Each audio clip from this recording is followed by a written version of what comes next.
Here's more wrestling news for September 28th, 2022. And we're kicking off with AEW, who will host their 4th ever Battle of the Belts event, but the timing of the show has been very interesting. The event had originally been scheduled to air on October 8th, the same night as WWE's Extreme Rules Premium Live event. Tony Khan recently spoke out against WWE, saying the company was wrong to put their Worlds Collide event on the same day as All Out, but now the AEW president is backing down. In an updated listing for TNT, it's revealed that Battle of the Belts will now take place on Friday, October 7th at 10 p.m. Eastern, with Rampage being moved up an hour to 9 p.m. Traditionally, AEW has held their Battle of the Belts specials on Saturday evenings, but that won't be the case this time around, as WWE and Extreme Rules will be the only major show around on October 8th. Right now, Hurricane Ian is set to sweep across western Florida, with residents being warned of the devastation it could cause. People in the Sunshine State have been advised to seek immediate shelter, and WWE too has been affected by the storm. In the wake of Hurricane Ian bearing down on Florida, WWE has rescheduled 2 of its NXT events that were scheduled for later this week. The NXT shows affected are the September 30th show at University Area Community Complex in Tampa, as well as the October 1st event in Dade City's Armory. For Dade City, that show has been moved to November 11th, while the Tampa event has been moved nearly 3 months down to December 17th. All tickets for both shows will be respected for the future events, and we hope everyone can stay safe as Hurricane Ian approaches. The hurricane is approaching Florida, where many wrestlers choose to live, including WWE's resident Queen of Hearts, Natalya. Taking to Twitter, Natalya gave a ground zero update on the situation, saying that she and her home are in the direct path of the hurricane. Thankfully, Natalya said that she is safely away from the coast and has been preparing as much as possible and is taking the storm very seriously.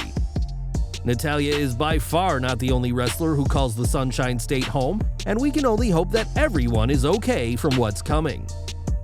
Last year, Sasha Banks starred as Koska Reeves in Disney Plus's Star Wars hit The Mandalorian in the Boss's acting debut. Banks' performance was received well, and she's spoken in the past about taking more roles on, and now she has a certain role in mind. Speaking to the New York Post, Banks discussed the next step in her career outside WWE and how she's a huge fan of Korean movies. I just finished watching the Squid Games, and I'm a huge fan of Korean movies. So I would love to be in a show like that, just that thriller, drama, really intense show where you don't really know what's going to happen. And to be in a Korean movie, that's always been one of my dreams. I would love to be in a movie one day. It could be any genre. I'm just excited to learn and do it all. I have so much time. Banks hasn't just been making her name in acting, as she recently walked the runway as part of New York Fashion Week with her fellow suspended superstar Naomi. Neither Banks nor Naomi have been seen on WWE TV since May, when they walked out of Raw over a creative dispute. And while the pair are expected back, Banks is keeping her eye out for work outside the ring. In July, Vince McMahon's 4 decades on top of the wrestling world ended when he retired from WWE due to the ongoing investigation into him. McMahon is alleged to have paid millions of dollars in non-disclosure agreements to staff he had affairs with, and is alleged to have forced one woman into sex. Speaking on the KFC podcast, AEW's MJF was asked about McMahon and discussed whether his legacy is tarnished. Vince McMahon recently retired amidst a slew of interesting sentiments from a couple of different women. Is his legacy in full tarnished? Maybe. Did he put out some of the best professional wrestling in the history of the business? Absolutely. MJF, for as cocky as he can be, had a hard time dismissing McMahon's legacy, adding that he had a great run. Before McMahon's retirement, it had been noted that WWE had great interest in signing MJF, and while that is still likely the case, the Salt of the Earth will never get the chance to work directly with Vince McMahon. In the 1980s and early 90s, Jacques Rougeau was a staple of WWE TV, first appearing as part of the fabulous Rougeau brothers and later as the Mountie. After decades in the ring, Rougeau officially retired in August 2018, but could now be lacing his boots up one more time. Speaking on Ken's Corner, Rougeau said that a lot of things are opening right now and that he could be on AEW programming soon. Rougeau explained how Jeremy Prophet is heading to AEW Toronto and told Jacques that he wants to bring him in as his manager. Rougeau added that he's going one step further and is planning a trip to the Nightmare Factory and teased a match, saying he may have to put on his wrestling boots and gear. AEW is no stranger to bringing in stars from the past, and Rougeau is certainly a legend in his own right, and the Quebecer could get a huge ovation next month when AEW heads north of the border. In June 2021, Fandango was released from WWE, ending his 15 years with the company. The former NXT Tag Team Champion was first signed all the way back in 2006, but now has something exciting in the works. Speaking on the Café de Renee podcast, Fandango, who's been going by Dirty Dango since his release, said he's just signed with a wrestling promotion and that the shows will be televised. Fandango didn't name which promotion it is, but by the sounds of it, it isn't a company that already has a TV deal. Since his WWE release, Fandango has mostly appeared for the NWA, but has made the odd appearance for WrestlePro and Control Your Narrative. But the former champion's next move appears to be something much bigger.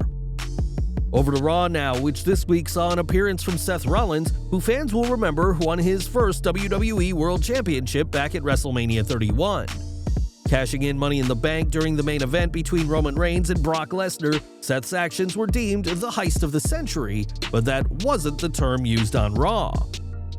During Seth's entrance, the former world champion's name and accomplishments were shown on screen, with Rollins' 2015 cash-in being called the height of the century.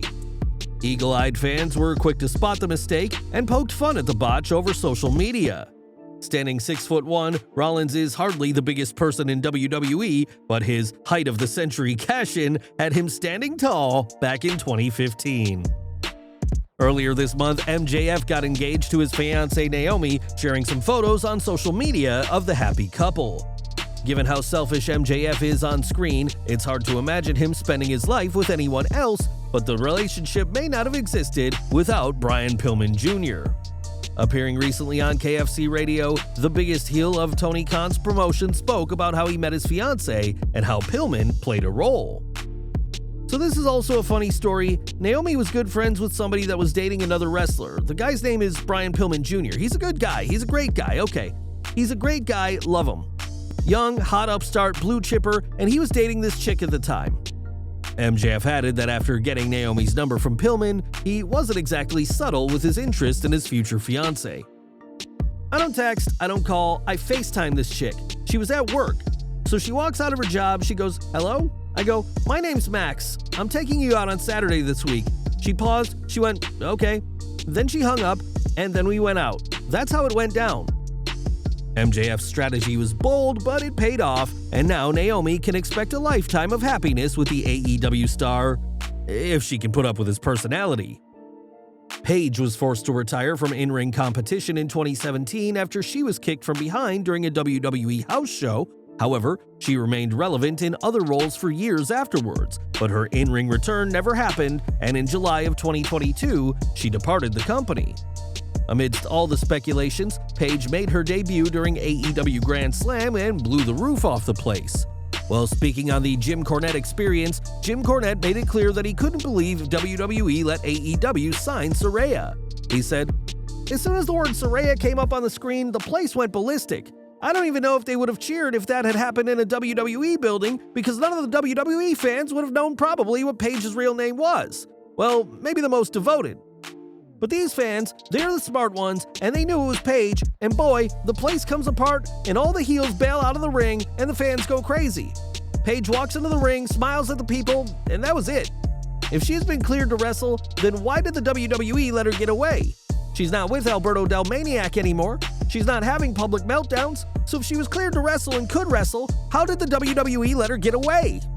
You would have to be a complete lunatic to sign a wrestler under those circumstances without having them check to see if they can wrestle. So what's going on here? I'll tell you another thing, if Paige was paying close attention to that match, she's gotta be thinking, holy fuck, this is worse than a shoot. I don't want to get involved with these people. Would you agree with Jim? Sound off in the comments below. Jake Roberts and Jerry Lawler were in a heated feud in 1996, which was the year that the former had returned to WWE after a 4-year gap. In the angle, Lawler mocked and ridiculed Roberts' real-life issues with alcoholism. In a recent edition of the DDP Snake Pit podcast, Roberts stated that he was not in favor of doing the angle in 1996, where his real-life issues were made fun of. He also did not like having whiskey poured on his face, which Lawler reportedly claimed he was ordered to do so by Vince McMahon. Absolutely was in horrible taste. They were making fun of me being an alcoholic. He went out and poured a bottle of real whiskey on my face, burnt the shit out of my eyes. Ask Jerry Lawler and he'll tell you the same damn thing, because when it came time for me to pour it on him, he goes, "You can't pour that on me." I said, "What do you mean? You poured it on me." He goes, "Vince wanted it poured on you. That motherfucker."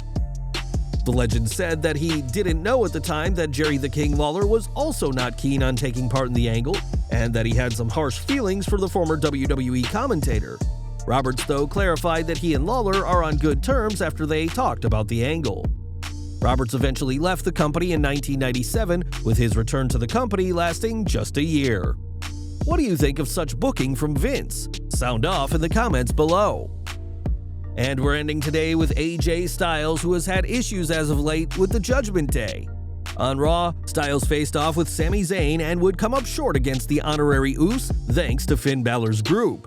Post-match, Styles once again turned the Judgment Day down and took a beatdown for his troubles, which didn't sit right with Vince Russo. On his Legion of Raw show, Russo explained his problem with the segment, which saw the Judgment Day place a chair around Styles' neck. "This is what I can't stand. He's lying there at the end with a chair around his neck. Shouldn't AJ be trying to get the chair off his neck? I mean, come on, bro. You know what a great visual that would be with him trying to get it off and them keeping it on? That would look real." Russo believes the angle will have been more believable if AJ had tried to get rid of the chair, but that didn't happen, and it remains to be seen whether the Phenomenal One will relent and join the group.